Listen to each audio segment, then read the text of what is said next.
And your highest saving throw means you are the last one to fall unconscious. Brick Road. Yeah. Is this a sleep effect? No. Oh. Fine. Because I can't be magically slept. Darn elves. But alright. Elves I'll are the allow it. worst. You'll allow it. Yeah, I mean, that's fair. I mean, that's a... Elves are in everything. Alexander, Elves do. Yeah. there's a rap on the door outside where you're sleeping. Mm-hmm. In this same room. I believe the first night you arrived here, you were in the bed and Gus was on the mat, and the second night you switched. Is that correct? Yeah, because I came to bed late. So Gus is on the floor, and you see he's... you've woken up just a moment before he did. There's a rapping on the door, very early in the morning. You hear a jovial voice from outside. A woman that you somehow know is Mrs. Bobkins, calling in that breakfast is ready and will be served in mere moments if you'd like to come downstairs. And then you Where's hear, Gus? Gus is also on the floor, on the straw mat.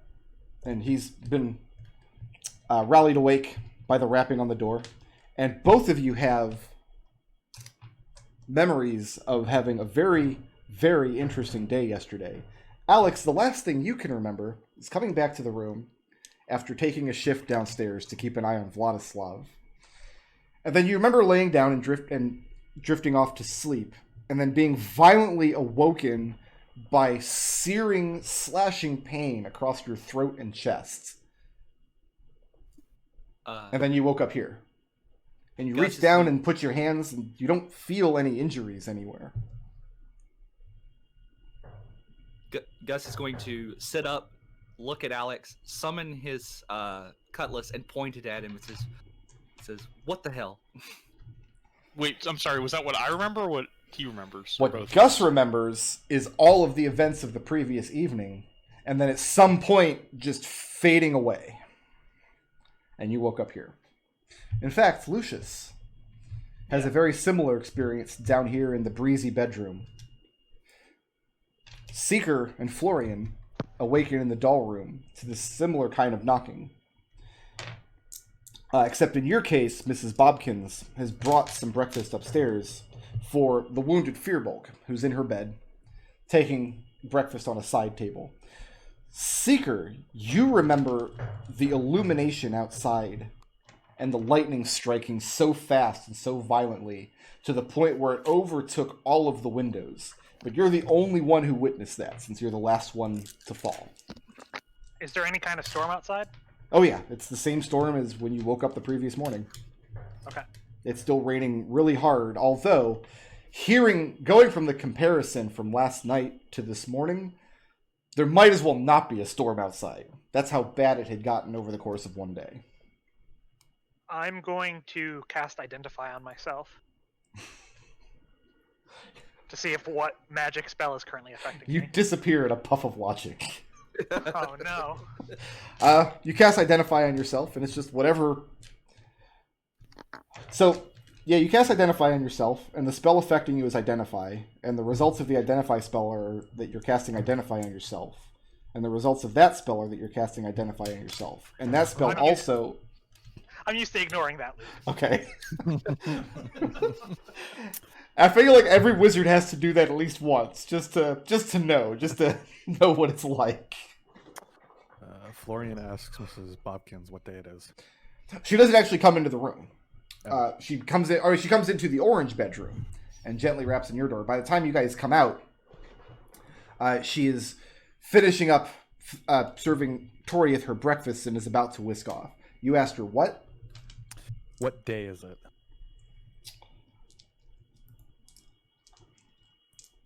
I have a calendar for exactly this purpose. She asks, you hail from Dunfoss, right? Yep. She believes that's what Mordecai had concluded when you arrived the previous evening. She says, by your reckoning, it would be feast day the 15th.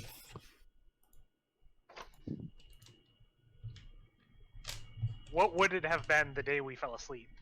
Or got knocked unconscious? That would have been...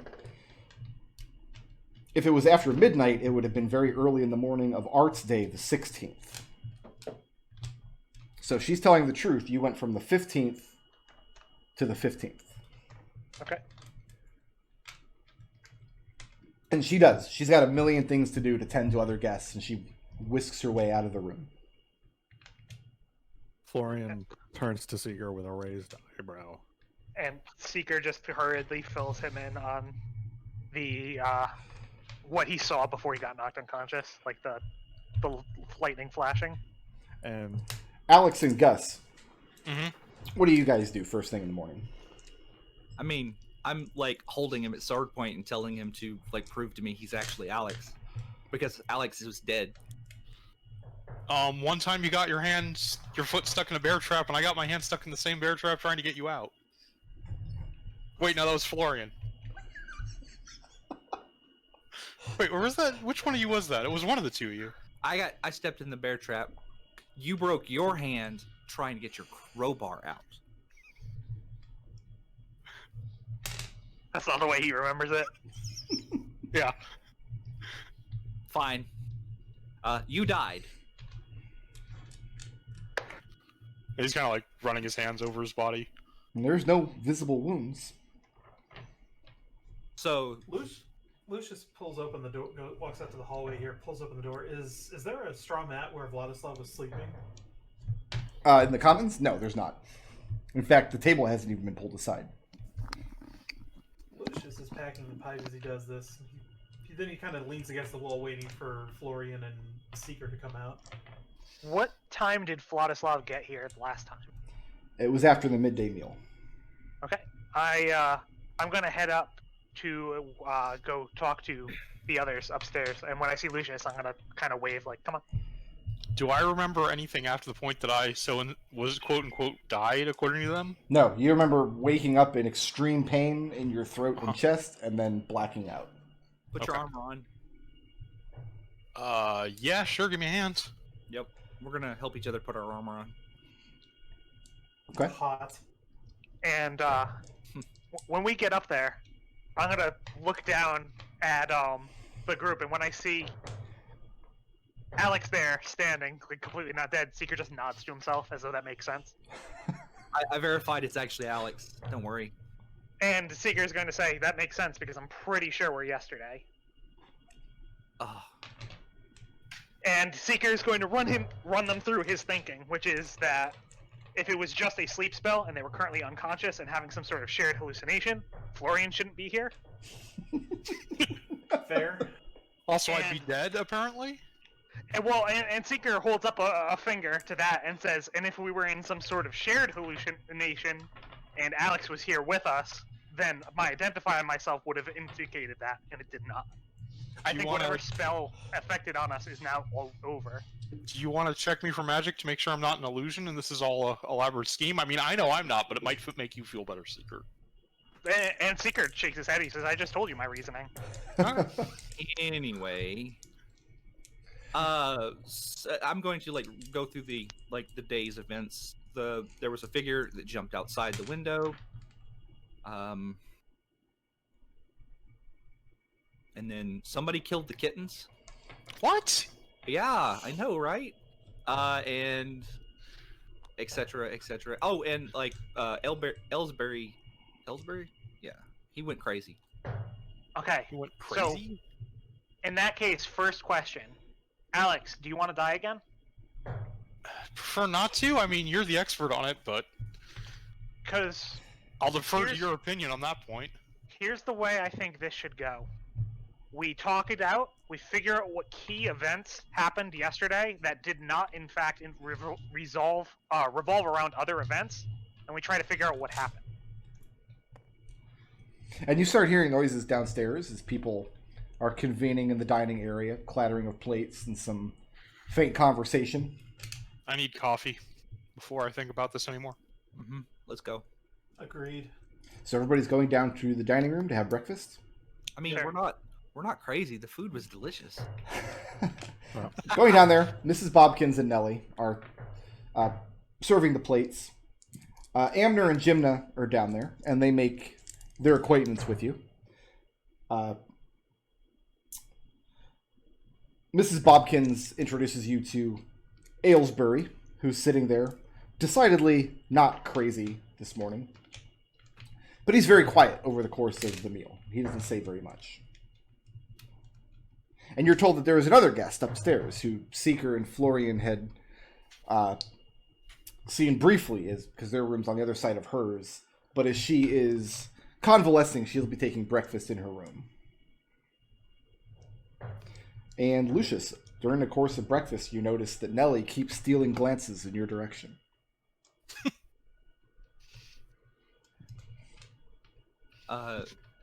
Gus is going to try to strike up a conversation with Aylesbury. Okay.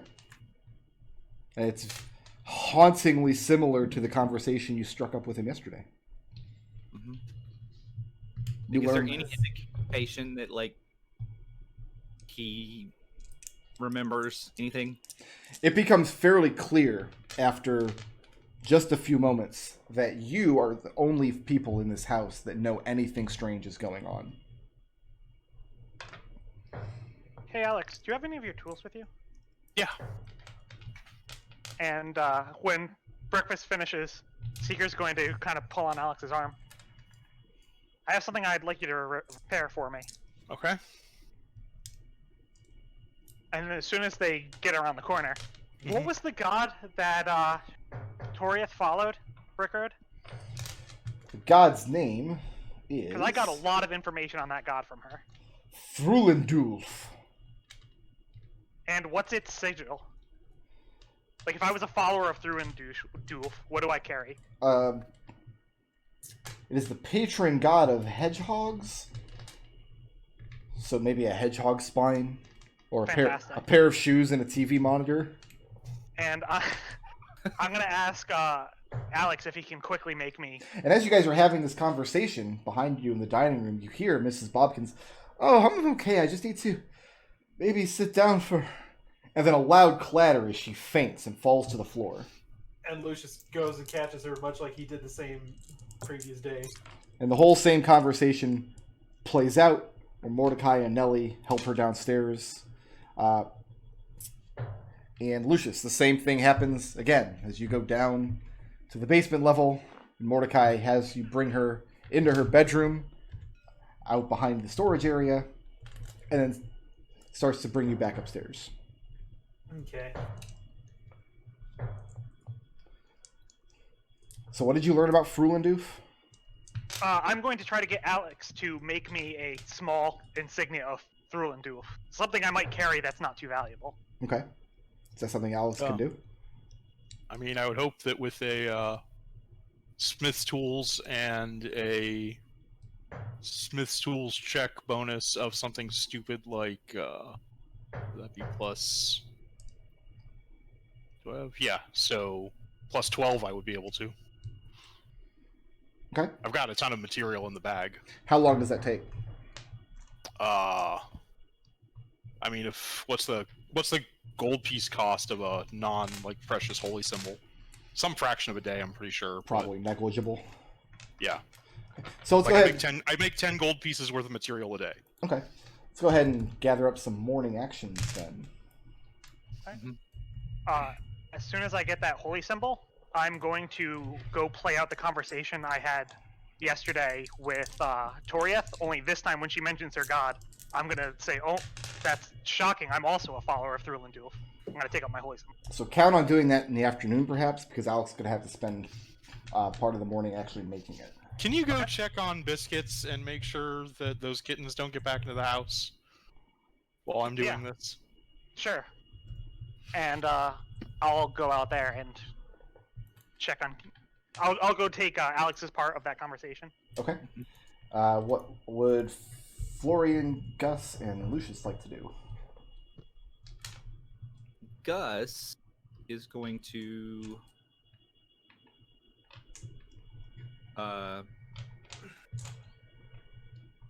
come back to me. Okay. About the other Where's guys. Where's Biscuits? Who are you asking?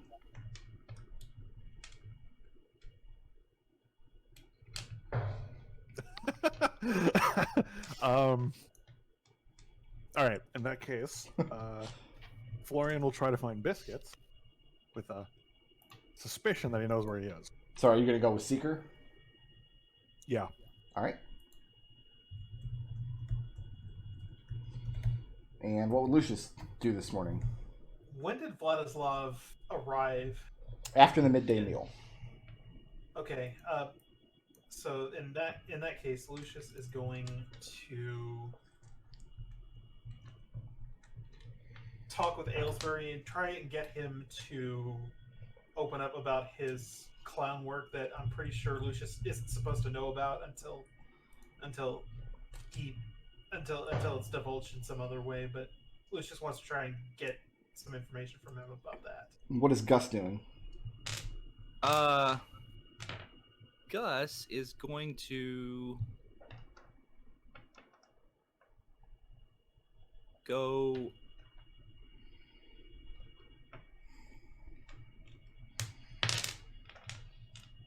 I don't know.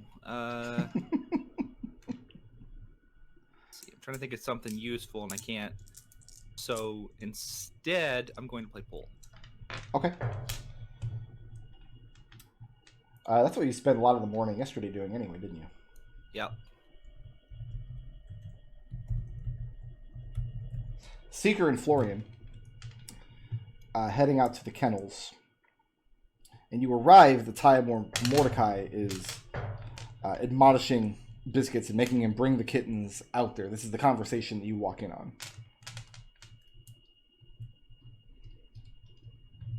And I'll attempt to make, just kind of non-committal noises. Okay. Mordecai simply explains that Mrs. Bobkins has terrible allergies to all different kinds of animals, and so they're not supposed to be bringing any of them in the house. And Biscuits is arguing about not wanting to leave them out in the kennels where they could get wet or they could get hurt. And you all know, but it appears as Biscuits doesn't as of yet, that Scrappy is in one of the... behind one of the wooden doors in one of these kennel areas. And I'll say, my companion sent me out, Biscuits, actually to talk to you about looking after his pet, since you've been doing such a good job over here. Mordecai interjects and points out that Biscuits hasn't been doing a good job taking care of his pets, considering Mrs. Bobkin's allergies have been so irritated. It must have been because he was focusing on the customers' pets.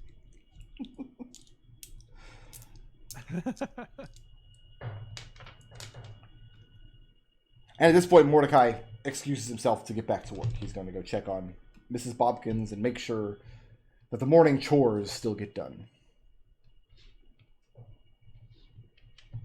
And Seeker will kind of try to play through from what he heard about the conversation yesterday, essentially taking care of Scrappy, putting the cats in a safer place.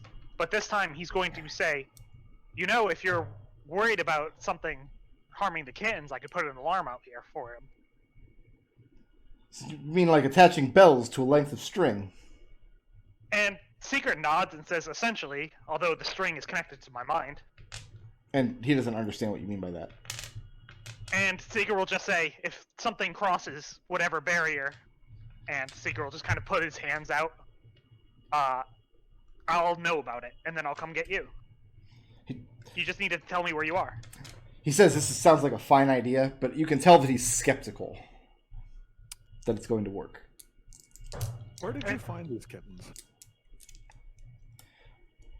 He tells you that there's been that there are feral cats out in the woods now and again, and he found one recently, and he points out kind of vaguely behind the palisade into the tree line, who had died, given birth to 4 kittens, 2 of which didn't make it past the first day, and he was hiding them in the basement, the 2 that were living, and nursing them. And they're in good health now. He thinks that they're going to grow up to be strong mousing cats.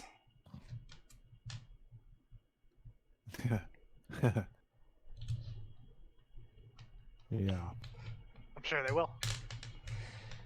Seeker puts up the alarm. Okay. Alex, where are you doing this construction? I have my lab folded out of my bag in the bedroom. Okay. I moved my alchemy lab that I had set up earlier back into the bag, and at this point I've set up the smith's tools. Okay. And you're spending the morning putting together this Frulendulf symbol? Yep. Okay.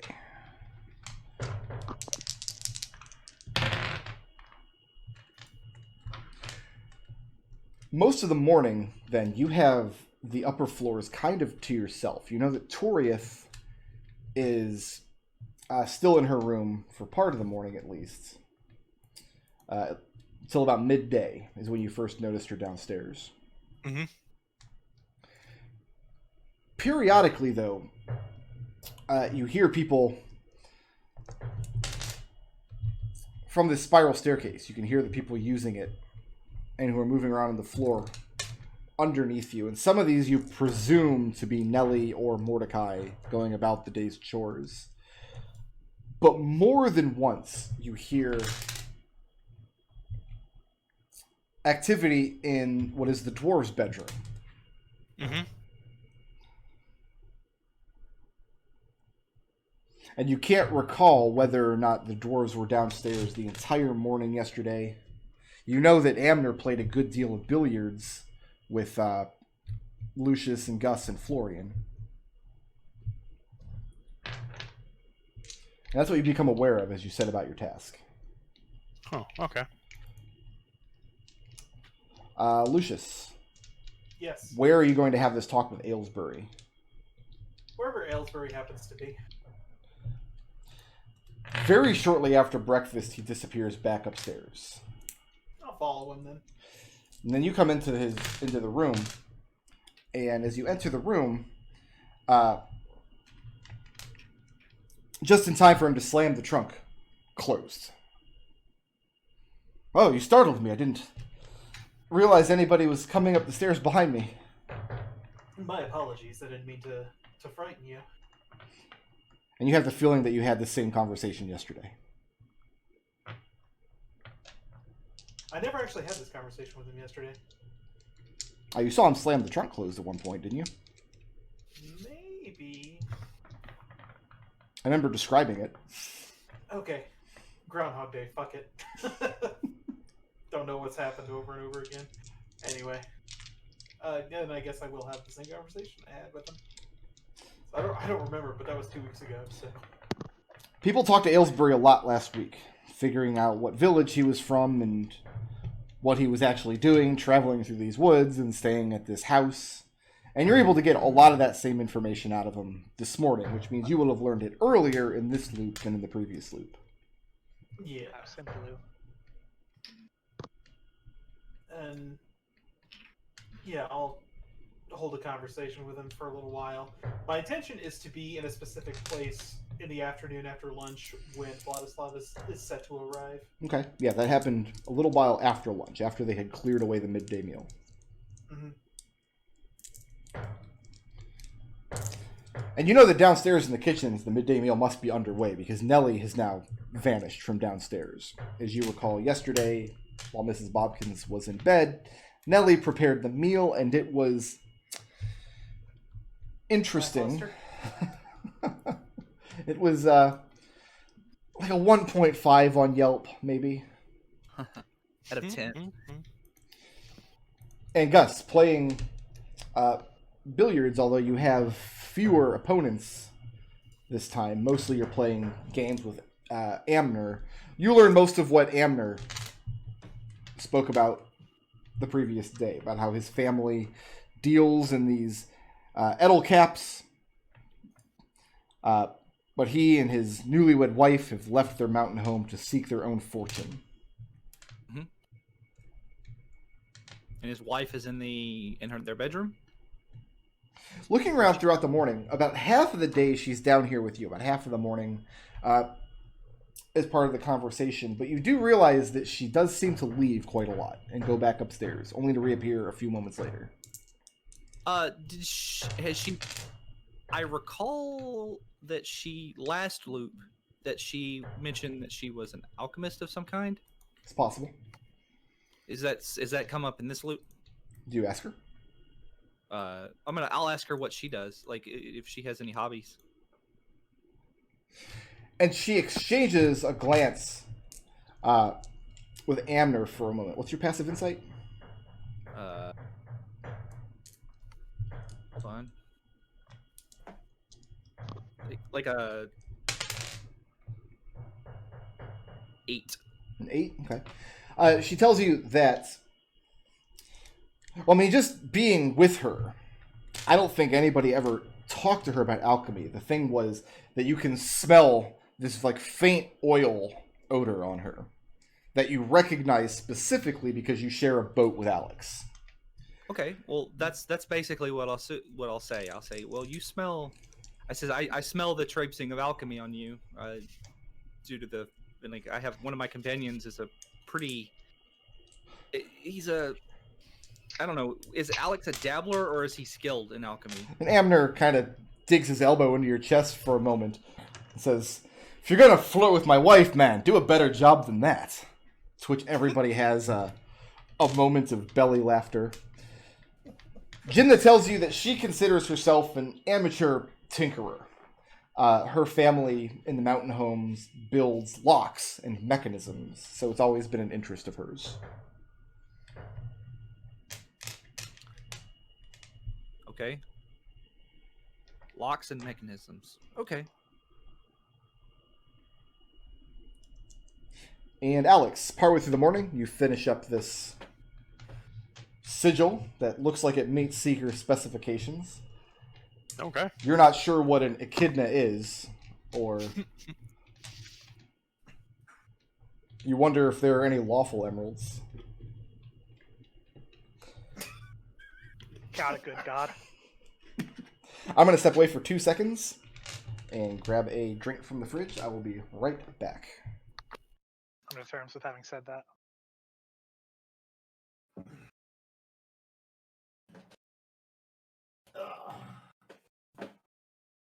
Y'all having fun? Because I'm having fun. Yeah. I never I'm, have fun. I'm excited because this is like what I asked for. I never So- have fun at all. So the vibe that I'm getting is a board game called Time Stories. I don't know if any of you have played it. No. I've played Time Stories, yes. So the basic idea is that you are agents of a time agency to fix paradoxes and stuff. All right, sorry about that. We forgive you. Yeah. So, Nodal, you're done? That was the end of it? Yeah, that's all I got. Okay. He's just rocking back and forth now, singing about black socks. Perfect chows. So, Alex. Yeah. You finish up this symbol. Anything else you're doing late in the morning? Just delivering it to Seeker. Okay, so let's go ahead and get some afternoon actions then. What is Alex doing this afternoon? Waiting in the in front of the fireplace. Are you going to take the usual midday meal in the dining room, or are you going to eat in the commons by the fire by the hearth? Did he show up before or after we ate? Just after. After we ate. And yeah, I'll eat first, and then after that, I will. I'm just gonna be waiting. And Seeker, you're going to be talking with Toriath, Yep, I'm gonna try to ingratiate myself with Doria. who at this point, late in the morning, has come downstairs and claimed the chair closest to the fire. What's everybody else doing in the afternoon? Gus is going to abstain from dinner for religious reasons. And then he's going to post himself up kind of like right here and just wait. You step outside? Yeah. Like in the stoop. This is not in the rain. Is this in the rain? Kind of yes and no, because yeah, technically you're in this archway area, Mm-hmm. but the rain is very heavy. And it's coming in from all angles. So there's not really a spot to stand on the stairway in front of the front door where you're not going to get wet. Okay. Well, in Maybe you that like the one. In that case, what I'm going to do is I'm going to go upstairs and I'm going to watch, like out here and like just look, because I want to see if Vladislav approaches and what his approach is like. Out on the balcony? Yeah. What is Lucius doing? Lucius is standing in that vestibule smoking his pipe, waiting for Vladislav to show up. Is everybody eating lunch first, or like politely picking at lunch? Okay. Yeah. All right, if other people are waiting outside, I'll be outside too, smoking. What about Florian?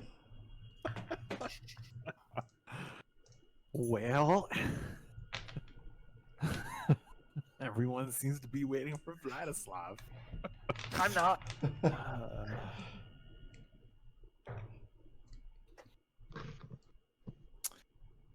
Before I figure out what I want to do, what is everyone's intent with waiting for Vladislav?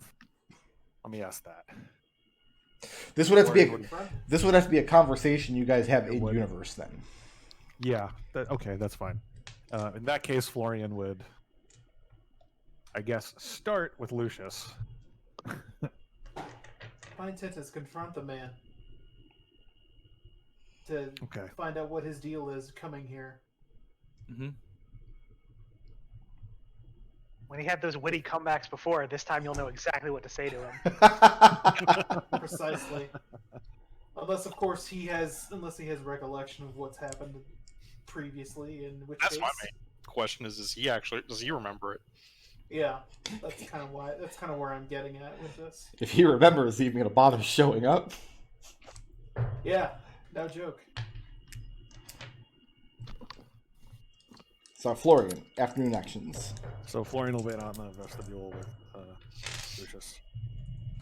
And they're going- Also looking. Mordecai does poke his head out into the vestibule at one point. It says,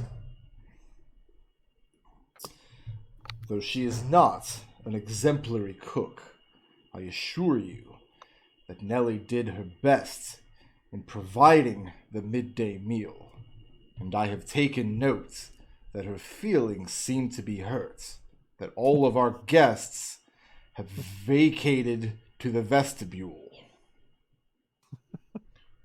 I didn't. I ate it.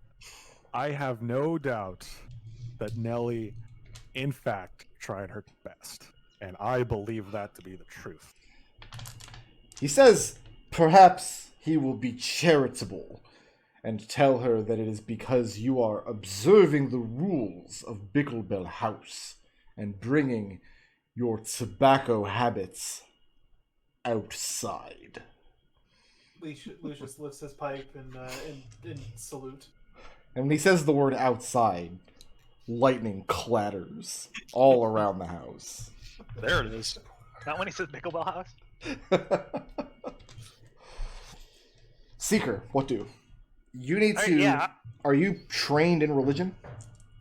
No, but I know a lot about this one specific god because I talked to her about it yesterday. Make a persuasion check at advantage. Can it be intelligence persuasion because I have props? No.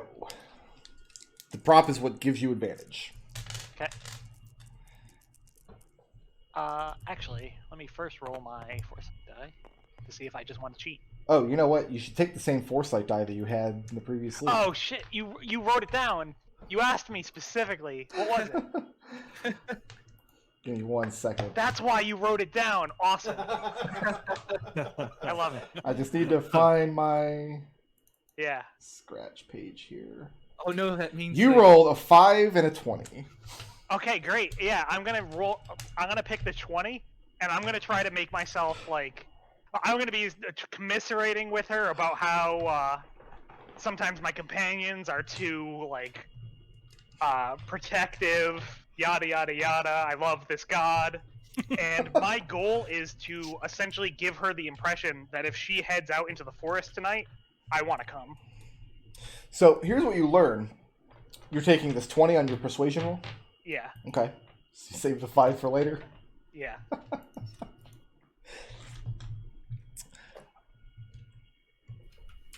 Adherents of Frulendulf have an annual She calls it a pilgrimage, although it's not exactly the correct word for it, because hedgehogs are a burrowing animal. They live underground, which means they're at extreme danger in tremendous storms like the one we're currently experiencing. Tunnels collapse and hedgehogs could drown or become injured or die as a result of the waters seeping into the ground and finding its way down to the groundwater. And so, one of the adherents of Frulandoof, one of the things you're supposed to do is using your own instincts and your own natural metal is to figure out what is the worst rain of the season. And when you've identified it, you're supposed to go out into the wilderness for a night of observation, essentially in a symbolic way, putting yourself at the same risk as the animals that this god represents. Can't get worse than this. That's exactly what she thinks. And so she confides in you that after everybody turns in for sleep tonight, she's going to gather her some materials and head out into the woods. All right, and I tell her that I plan on doing the same thing. Although, since I'm supposed to be relying on my own metal, I won't go at the same time as her. She asks you if you have a dagger. And Seeker nods. She tells you that the one that she typically carries, used mostly for skinning animals. But when she turned her leg in this trap recently, she fell on top of this dagger in such a way that the blade snapped. Ah. So if she's going to go out tonight, she's going to have to scrounge one from somewhere.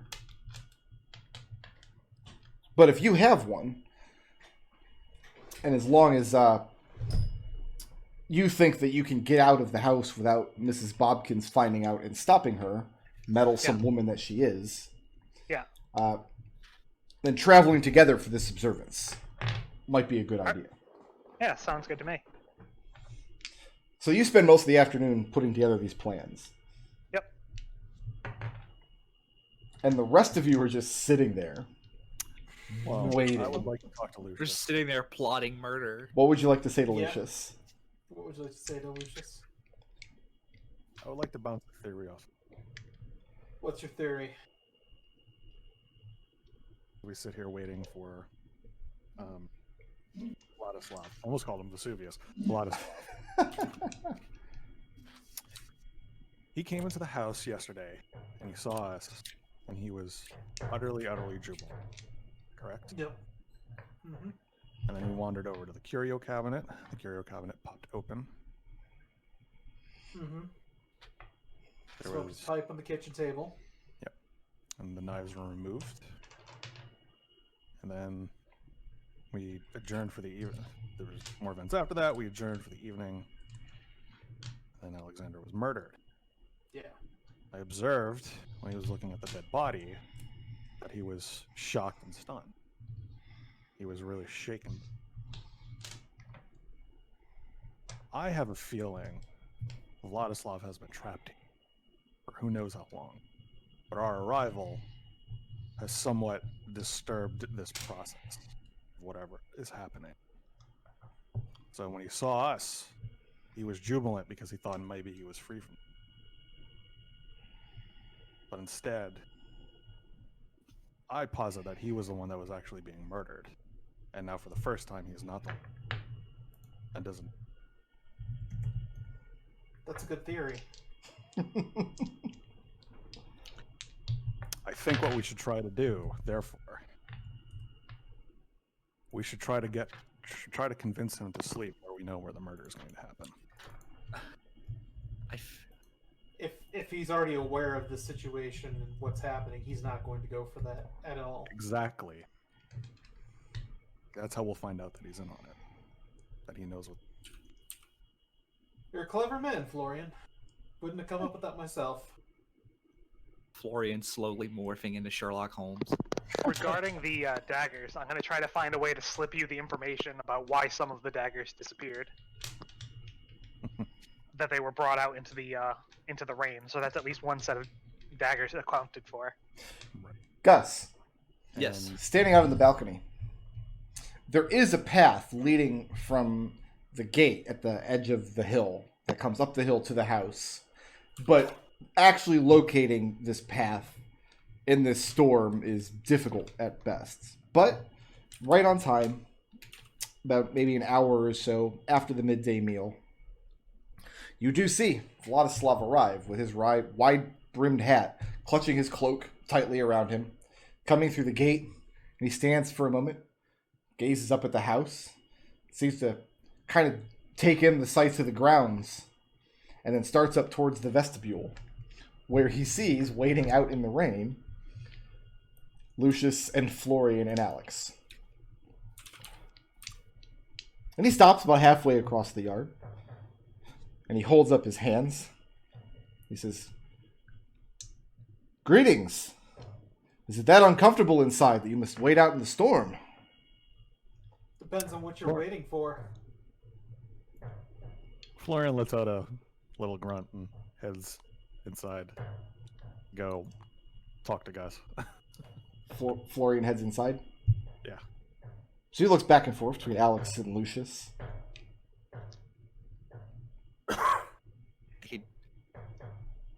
Gus is staring at him. I could just...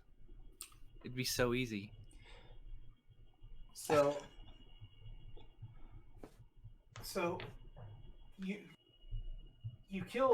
you put 6 people in a position to get murdered by a couple of hapless investigators, and then you can just think you can walk up on us with a jovial "How do you do?"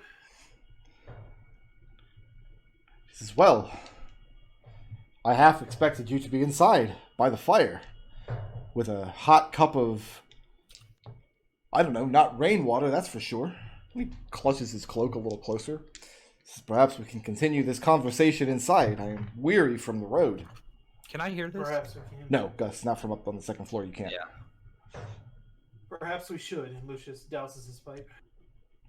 What does Alex do? Stay on the porch smoking. So Lucius and Vladislav are going inside? Yep. Okay. As you do, you see the same welcome as he received earlier. Mordecai, in his usual charming way, informs him that he's too late to partake of the midday meal, to which Mrs. Bobkins, who's up from downstairs and insists she's feeling much better, says that she insists that they put together something for him. The poor dear, in out of the cold and the rain. Yeah. And they set him up The poor dear. by the fire.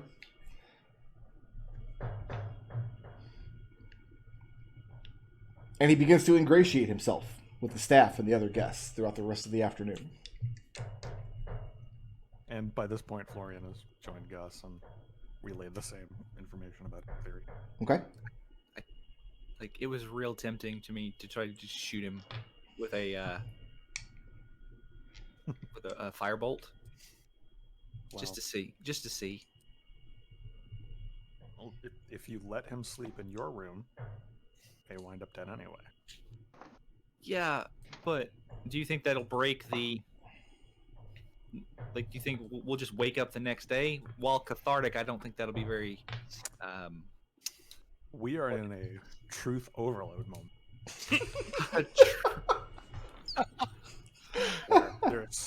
The truth is repeating all kinds of weird and strange ways. I think, for the time being, we just have to see where it leads us. Okay. So you're saying we have Alex give up his room? Yes. You're in it too, right? Yeah. No, technically I'm supposed to be sleeping in this room, but I pulled my pallet in here because this place was pretty suspicious when we walked up on it, and I was like, I was hoping to prevent Alex from getting murdered in his sleep, but that didn't work out too well. It went badly, yeah. In which Yeah, case, bang up the down best there, way to prevent Alex from getting murdered in his sleep this time is to switch rooms. Or try to. At the very least, we will figure out if he is in on this and knows if he is stuck in the same loop with us. I mean, we could just ask. Alex is going to walk out to the kennels. Okay. I think if we ask him, he will deny it. When you get out to the kennels, Biscuits is out there momentarily checking on the kittens in between his daily chores. As you recall, he had to help make and serve the midday meal, but that's all been cleared away now. And very different demeanor from when you spoke to him yesterday, because he still doesn't know about Scrappy, and you haven't spent the day helping him build a kitten enclosure. Right. And as you approach the kennels, he looks out and he holds up his hand and says, Don't walk through the door! Why not? This is this small, the little man, the gnome, Seeker in the dark, has a magic spell cast over the door. So if anybody comes in, it's going to... Actually, I don't know what it's going to do. Oh, I'm sure Seeker made an exception for me, and I'll walk into the kennel. Seeker, did you make an exception for him? Yeah. Okay. I designated basically us 5 and then him, because I figured the kid would be in and out of the kitten door. Okay. Alex, make an insight check. Sure.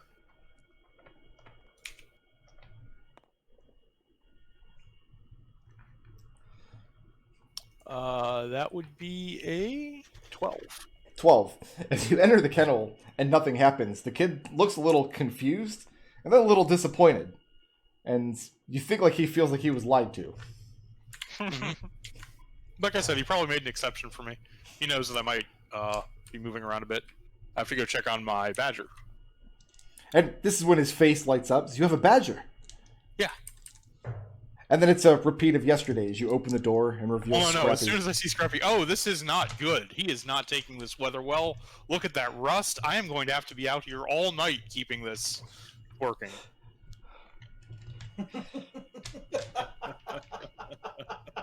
And Biscuits. Yeah, there's too much moisture. He was built for salty sea air on the docks, but this is something else.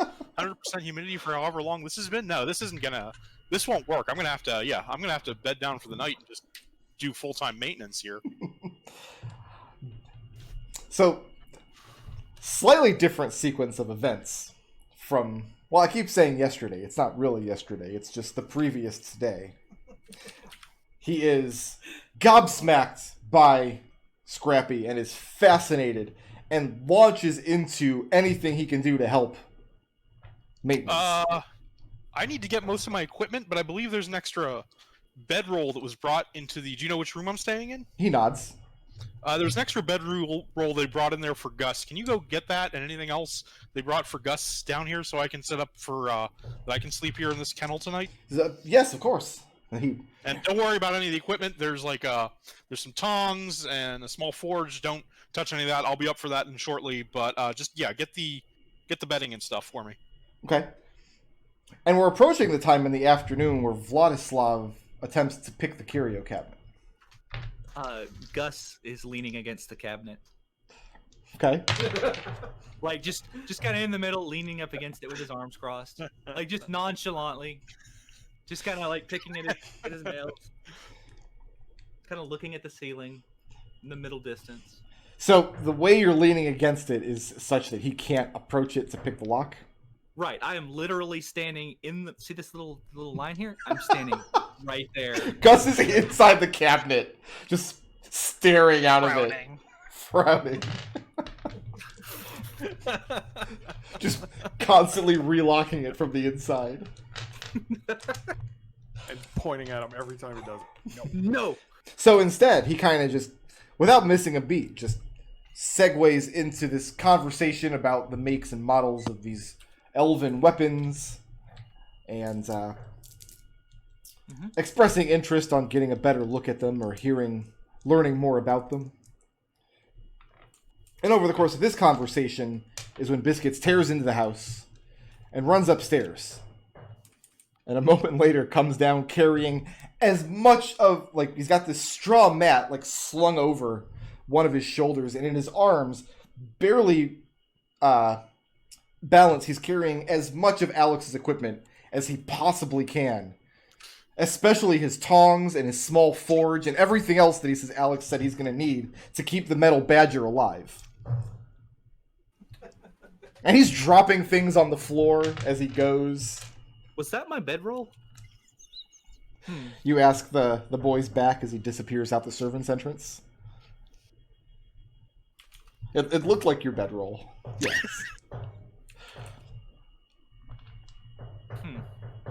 Lucius says to Vladislav, "Look, I don't know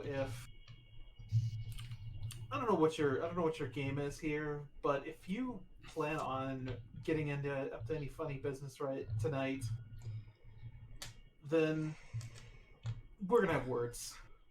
Well, They're gonna be pleasant words. Unless my game is billiards, I dare say I won't have one. Are you a betting man, Lucius?" Lucius slips a hand into his pocket and pulls out a deck of cards, fans them out, says, "It depends on the game." Billiards, as I said. You're not a listening man, I can tell. I don't listen to people who kill people. It's true. Without missing a beat, he asks, "I wonder then, if you ever hear anything your friends have to say." And then saunters over to the billiards table and strikes up a game with Amner. Well, as he walks away, Gus does that same motion he did yesterday, where he's like strangling an imaginary neck, like behind his back. Alex, Biscuits shows up carrying all the stuff you asked for, plus all the stuff you didn't. Okay. I'll start to set up a forge and an alchemy kit, and make a little corner for a bedroll. Okay. I'll order Scrappy to just stay here, and I'll also go back and pick up all the stuff he dropped and the rest of my gear. Do you allow Biscuits to help you work on Scrappy like you did yesterday? Yeah, I'll give him a piece of steel wool and tell him to start working on the worst parts of the rust on the underplating. And he is just as enthusiastic about the work as he was yesterday. And on my way to the house, can I snag Gus? Yeah, if you want.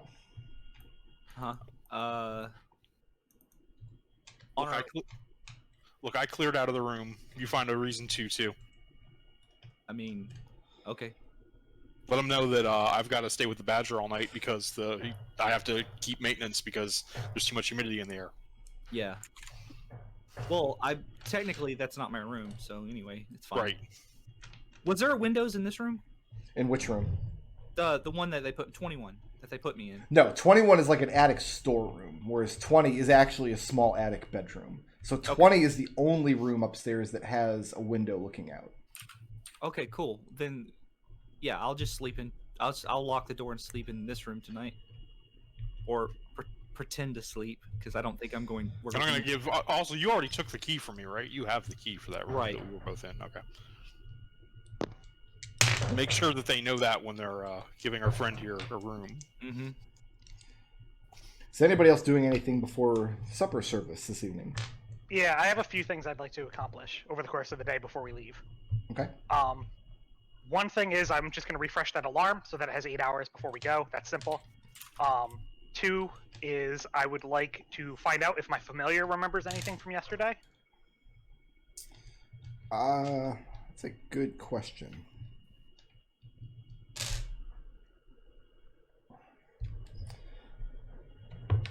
I'm going to say no on that. Only you 5. Okay. Then I set my familiar to watch the man who went nuts yesterday Aylesbury? from Aylesbury, from outside, Okay. and to I give him a specific time in the morning to come tell me what he saw after the murder. Okay. And then I'm going to have a conversation. Duck around a corner real quick and cast Detect Thoughts, and then go have a conversation with Vladislav. Cast Detect Thoughts targeting who? Just targeting the air. Originally, you just cast Detect Thoughts, and then you focus on minds that are around you. Okay, well, who are you focusing on? I'm going to walk over and talk to Vladislav, and then I'm going to check his surface thoughts after I ask him, so Vladislav, how long have you been here? Vladislav's surface thoughts. are not reachable with Detect Thoughts. The spell, for whatever reason, does not get into his mind. It's like there's a membrane protecting it somehow. Okay. Then I'm going to cast Detect Magic and try to figure out what magic items he's carrying.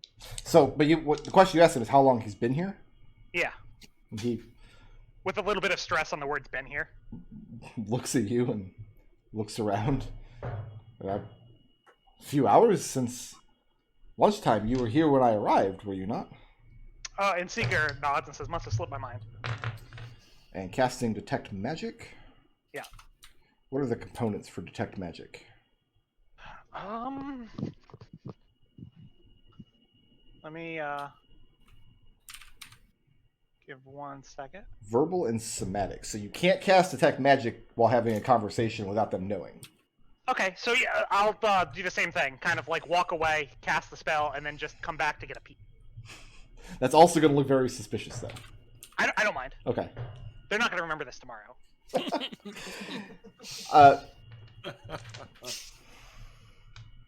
You detect some measure of magic on him. A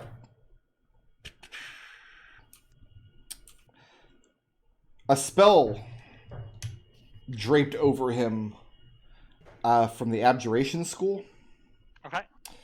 And something around his neck, resting on his chest, underneath his clothes, that's a more powerful and also a more focused kind of abjuration.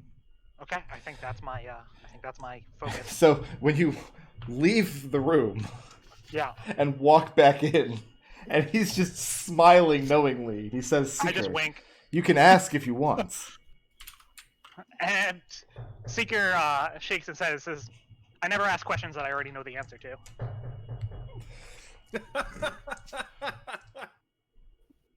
He says, that's strange.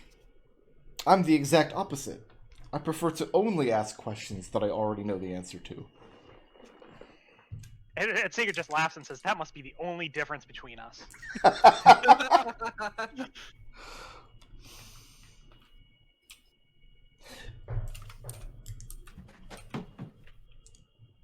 Oh, by the way, my friend's decided that he has to stay out in the stable, so there's a free room upstairs if you want to use it. And he seems to brighten up a little bit. Show no concern at all for Scrappy. Yeah. He doesn't care. And Seeker doesn't care either. Seeker's just getting him murdered. Says, well, that's somewhat of a relief. They were going to have me on a straw mat in the upstairs commons. Says, Seeker, though, you wouldn't be wanting me to share a room with one of your companions. Oh no, don't worry. He's in the side room. Make a deception check. Yeah. Gotta roll high on this. Don't bother rolling his insight. He got a 5. Okay. That's a 12. A 12? Yeah. He asks who's in the room next to him if Alex isn't going to be using it. I say Gus. Says, Gus and I have never had the opportunity to converse for any length of time. I should like to get to know the man a little better before I agree to sleep in a locked chamber next to his. He has many sharp objects. Just the one. I find those to be his best quality. So where is Gus at this point? Where was I? I mean, I'm still in the leaning up against the thing here. Okay. Alex.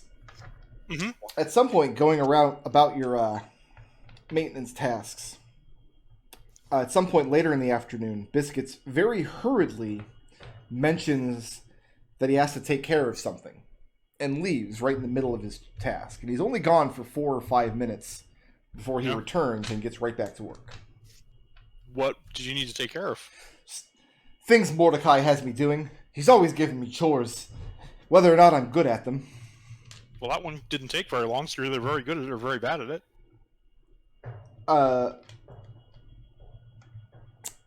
he tells you that